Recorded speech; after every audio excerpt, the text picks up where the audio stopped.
မင်္ဂလာပါရှင်။ Infodesk Software ကုမ္ပဏီကနေရောင်းချပေးမဲ့ Easy Store Pro Software အကြောင်းလေးရှင်းပြပေးမှာပဲဖြစ်ပါတယ်ရှင်။ဒီမှာဆိုရင်ကိုယ့်ရဲ့ဆိုင်ရဲ့ logo လေးတွေမြင်ရမယ်ပေါ့နော်။ပြီးသွားပြီဆိုရင်ဒီနားမှာဆို language အနေနဲ့ဘာသာစကားပေါ့နော်6မျိုးအနေနဲ့ပြောင်းလဲပြီးတော့မှအသုံးပြုလို့ရပါတယ်။ဒီနေရာလေးကကြတော့ဒါ noti ပေါ်တဲ့အလတ်လေးပေါ့နော် product ပဲ product လေးတွေက noti လေးတွေနေနေပြီလဲဆိုတာဟာလေးကိုဒီနေရာလေးမှာပေါ်ပြီးမှပဲဖြစ်ပါတယ်ရှင်။ဟိုထဲမှာပါတဲ့ function လေးတွေကတော့ dashboard ကကြတော့ကိုယ့်ရဲ့ဆိုင်မှာပေါ့နော်တနေ့တာရောင်းအားတွေတနေ့တာကုန်ဝယ်စင်းဘယ်လောက်ရှိတယ် sale return ဘယ်နှခုပြန်လိုက်တယ်ပေါ့နော် purchase return ဘယ်နှခုပြန်လိုက်တယ်ဆိုတာဟာလေးကို dashboard မှာပြန်ပြီးကြည့်ပေးလို့ရတယ်။ကုန်ပစ္စည်းဖန်တီးရဲ့အပိုင်းလေးတွေကတော့ကုန်ပစ္စည်းများဖန်တီးရဲ့နေရာလေးမှာလာပြီးဖန်တီးပေးရမယ်။ပြီးသွားပြီဆိုရင် adjustment လုပ်တဲ့အပိုင်းလေးတွေ quotation ဖွင့်တဲ့အပိုင်းတွေကုန်ဝယ်စင်းပြုလုပ်တဲ့အပိုင်းတွေကုန်ရောင်းစင်းတွေ sale return ပြန်တဲ့အပိုင်းတွေ purchase return ပြန်တဲ့အပိုင်းတွေဝန်ထမ်းစီမံခန့်ခွဲတဲ့အပိုင်းလေးတွေကုန်ပစ္စည်း warehouse တစ်ခုနဲ့တစ်ခုရွှေ့တဲ့အပိုင်းလေးသုံးစင်းလေးတွေကိုသုံးစင်းနဲ့မှာလာပြီးထည့်လို့ရမယ်ပြီးပေကတော့ customer name တွေ supplier name တွေ user name တွေဖန်တီးရဲ့အပိုင်းလေးပဲဖြစ်ပါတယ်ပြီးသွားရင်ဆိုရင်တော့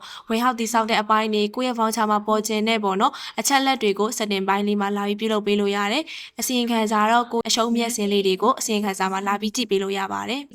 ်ကုန်ပစ္စည်းဖန်တီးမယ်ဆိုရင်တော့ကုန်ပစ္စည်းဖန်တီးများတဲ့မှာလာပြီးတော့မှဖန်တီးပေးရမယ်ပထမအဆုံး unit brand category ဆိုပြီးတော့မှအရင်ဦးဆုံးတိစောက်ပေးရမယ်ကုန်ပစ္စည်းတစ်ခုဖန်တီးမယ်ဆိုရင်တော့ကုန်ပစ္စည်းဖန်တီးခြင်းတွေကနေပြီးတော့မှကုန်ပစ္စည်းဖန်တီးပေးရမှာဖြစ်ပါတယ်ဒီမှာဆိုရင်ကိုဖန်တီးမဲ့ကုန်ပစ္စည်းအမည်လေးထည့်မယ်ပြီးတော့ကုတ် product ပေါ့နော်ကိုအပြင်မှာကုတ် product ရဲ့ကုတ်နံပါတ်တွေရှိရမျိုးဆိုရင်ဒီနေရာမှာ menu ရဲ့တစ်ခုချင်းစီရိုက်ထည့်လို့ရတယ်လို့ကုတ်နံပါတ်မရှိဘူးဆိုရင် software တွေကနေပြီးတော့မှ auto generate ကုတ်ကိုယူပြီးတော့မှအသုံးပြုလို့လည်းရပါတယ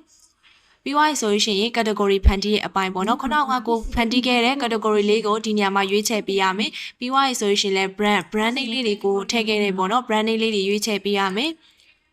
်ပြီးသွားပြီဆိုရင် test card လေးရှိရမျိုးဆို test card လေးထည့်လို့ရမယ်။ test type မှာဆိုရင် exclusive လား inclusive လားရွေးပြီးတော့မှထည့်လို့ရမယ်။ပြီးသွားပြီဆိုရင် type နေရာမှာဆိုရင်လည်း standard product ဆိုတာကတော့ဝယ်ဈေးရောင်းဈေးပဲရှိတဲ့အပိုင်းလေးပဲဖြစ်ပါတယ်။ variable product ကကျတော့ဒီအင်ဂျီလိုမျိုးmedium size less size HL လေးခွဲကျင်တာမျိုးဆိုရင် variable product ကနေတိစောက်လို့ရတယ်။ service product ဆိုရင်ကကျတော့ကိုကဝယ်ဈေးမရှိဘဲနဲ့ရောင်းဈေးပဲလုပ်ချင်တာမျိုးဆိုရင် service product နဲ့ဖန်တီးပေးလို့ရပါတယ်။ standard product မှာဆိုရင်ဝယ်ဈေးထည့်မယ်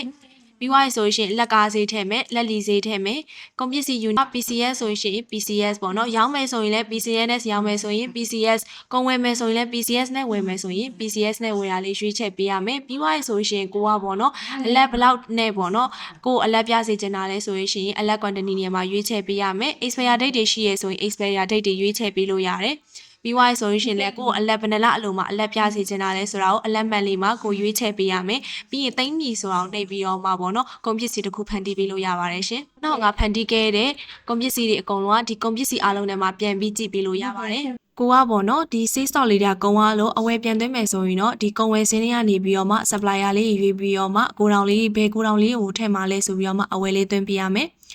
ကိုအဝယ်တွင်းမဲ့ product name လေးတွေကိုရွေးပြီးတော့မှပေါ့နော် scan ဖတ်ပြီးတော့မှလည်းရွေးလို့ရတယ်ဒါမှမဟုတ် product name လေးကိုရိုက်ပြီးတော့မှလည်းပေါ့နော်ထည့်လို့ရတယ်ဒါမှမဟုတ်ကုတ်တည်ရဆိုရင်လည်းကုတ်နံပါတ်ကလေးထည့်ပြီးတော့မှလည်း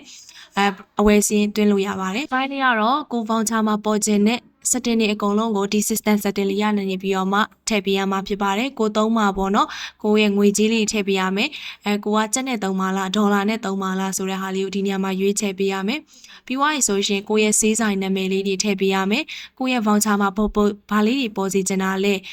ဲပေါ်စေခြင်းတဲ့အကြောင်းအရာလေးတွေကိုလည်းဒီနေရာမှာလာပြီးထည့်ပေးရမယ်။ပြီးသွားပြီဆိုရင်ကိုရဲ့စေးဆိုင် warehouse နာမည်လေးတွေထည့်ပေးရွေးချယ်ပေးရမယ်။ဒီမှာဆိုရင် email လေးတွေထည့်ပေးရမယ် company phone လေးတွေထည့်ပေးရမယ်ပြီးသွားပြီဆိုရင်ကိုက language ကို English နဲ့သုံးပါလား Burmese နဲ့သုံးပါလားဆိုတာကိုဒီနေရာမှာရွေးချယ်ပေးလို့ရမယ်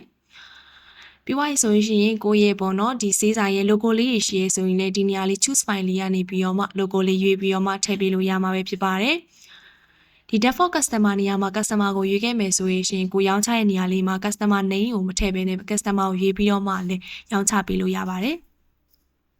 ကိုရဲ့ address လေးထည့်မယ် voucher မှာပေါ်ပို့စီချင်တာလဲပေါ်စီချင်တဲ့အကြောင်းအရာလေး invoice folder မှာပေါ်စီချင်တဲ့အကြောင်းအရာလေးကိုဒီနေရာမှာထည့်ပေးရမှာပဲဖြစ်ပါတယ်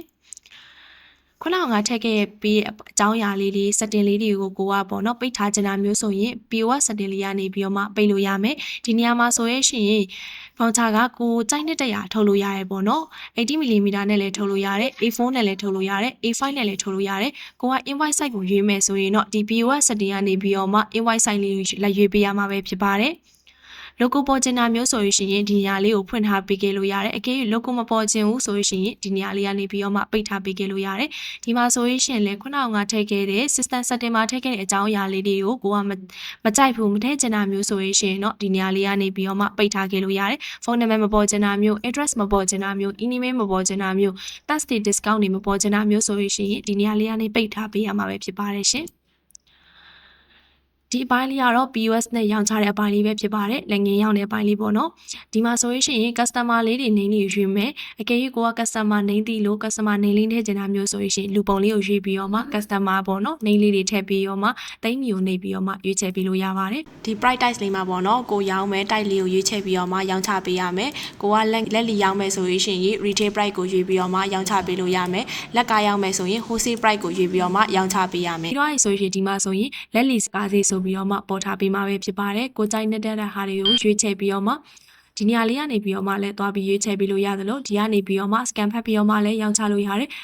နင်းကိုရိုက်ပြီးတော့မှလည်းရောင်းချလို့ရတယ်ဒါမှမဟုတ်ပေါ့နော်ကုတ်တီလို့ကုတ်နံပါတ်ကိုထည့်ပြီးတော့မှလည်းရောင်းချပေးလို့ရပါတယ်ပင်းနှောင်းလေးကိုနှိပ်ပြီးတော့မှဒီနေရာလေးကနေပြီးတော့ပေးငွေလေးကြားတင်ငွေလေးရိုက်ပြီးတော့မှလေးပေါ့နော်ချိန်လို့ရတယ်ပြီးသွားပြီဆို payment check ကလေးပေါ့နော်ကိုက cash နဲ့ပေးမှလား KB နဲ့ပေးမှလားကိုကြိုက်နေတဲ့ payment method လေးကိုဒီနေရာမှာရွေးချယ်ပေးလို့ရတယ်ဒါဆိုရင်ရှင်ဟိုကပေါ့နော်printer လေးနဲ့ချိန်ထားတာမျိုးဆိုရင်ရှင်သူကတခါတည်း voucher လေးတွေထွက်လာမှာပဲဖြစ်ပါတယ်အခုပြပေးထားတာကျတော့ A5 size လေးပဲဖြစ်ပါတယ်ရှင်ဒီအပိုင်းလေးကကျတော့ကိုကပေါ့နော်အကျွေးရောင်းတာမျိုးရှိရဆိုရင် create ဈေးကနေပြီးတော့မှအကျွေးလေးရောင်းလို့ရပါတယ်အကျွေးရောင်းမှာဖြစ်တဲ့ကြောင့် customer name လေးတွေကိုဒီနေရာမှာရွေးချယ်ပေးရမယ်ဘိုးတော် name လေးတွေကိုရွေးချယ်ပေးရမယ်ပြီးသွားရင် product ကိုရောင်းချမဲ့ product name လေးကိုရွေးချယ်ပြီးတော့မှရောင်းချပေးလို့ရပါတယ်ရှင်ဒီအပိုင်းလေးကကျတော့ကိုရဲ့ warehouse တိစောက်တဲ့အပိုင်းလေးပဲဖြစ်ပါတယ်ကိုရဲ့ပေါ့နော်ဆိုင်နာမည်လေးတွေကိုဒီနေရာလေးကနေပြီးတော့ create လေးနေပြီးတော့မှ warehouse နေလေးတွေကိုတိစောက်ပေးရမှာဖြစ်ပါတယ်ကိုရဲ့ပေါ့နော်ဒီ account ဒီ software ကိုသုံးလို့ permission လေးပိတ်ထားချင်တာမျိုးရှိရဆိုရင်လည်း group permission လေးကနေပြီးတော့မှကို permission လေးပိတ်ထားလို့ရတယ် cache လေးကိုထားမယ်ပေါ့နော် cache လေးတွေကိုဘယ်ပိုင်းလေးပဲလုပ်စေချင်တာမျိုးလဲဆိုရင်ကိုလုပ်စေချင်တဲ့အပိုင်းလေးကိုအမှန်ချစ်ကလေးချစ်ပြီးတော့မှ permission လေးပိတ်ထားလို့ရပါတယ်ရှင်ဒီပိုင်းလေးကကျတော့ကိုရဲ့အရှုံးမြက်စင်းလေးကြည့်ရပိုင်းလေးပဲဖြစ်ပါတယ်အရှုံးမြက်စင်းလေးကြည့်မယ်ဆိုရင်ကိုရဲ့ကိုတောင်လေးအများကြီးရှိရဆိုကိုတောင်တစ်ခုချင်းစီကိုရွေးချယ်ပြီးတော့မှ date လေးရွေးချယ်ပြီးတော့မှလည်းအရှုံးမြက်စင်းလေးကြည့်လို့ရပါတယ်ဒီပိုင်းလေးကတော့ကုံလက်ကျန်စင်ကြီးရဲ့အပိုင်းလေးပဲဖြစ်ပါတယ်ကိုရဲ့ကုံလက်ကျန်ပေါ့နော်ဘလောက်ကျန်နေရမျိုးဆိုရင်ဒီနေရာလေးကနေပြီးတော့မှကုံနံပါတ်လေးရိုက်ရှာပြီးတော့မှလည်းကြည့်လို့ရတယ်အစီရင်ခံစာကိုအသေးနှိပ်ပြီးတော့မှလည်းအသေးစိတ်ကလေးကြည့်လို့ရပါတယ်เนาะ PDF နဲ့ထုတ်ထားခြင်းနဲ့ရှင်လည်းထုတ်ထားလို့ရတယ် Excel နဲ့ထုတ်ထားခြင်းနဲ့ဆိုရင်လည်း Excel လေးကိုနှိပ်ပြီးတော့မှထုတ်ထားပြီးလို့ရပါတယ်